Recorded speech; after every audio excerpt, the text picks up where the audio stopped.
check out my robots. I've never been more organised. I've got my Spike Prime here. I've got my Mindstorms EV3 here.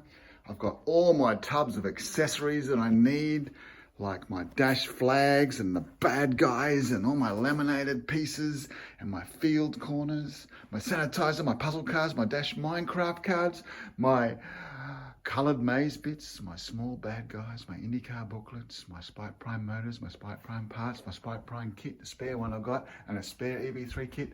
I've even got all my cables and spare motors and all these crazy looking things that I've accumulated over the years. I've got my new Coating Express tubs here and here and here and here.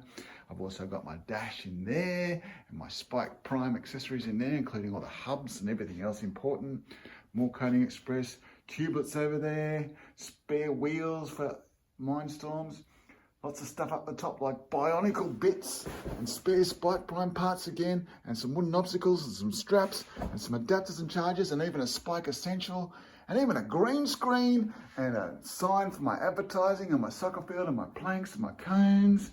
And I've got my EV3s there and my tailbots there, and some spare train tracks there, and some old Botley bots down the bottom, and some jousting knights, and some spare sensors and things. So much stuff. There's my indies down the bottom there too. Over here I've got all my iPads and all my chargers on my charging table. I feel organised. What do you reckon? Does it look cool? It looks awesome, doesn't it? If you'd like to see any of this stuff in more detail, you should check out this video.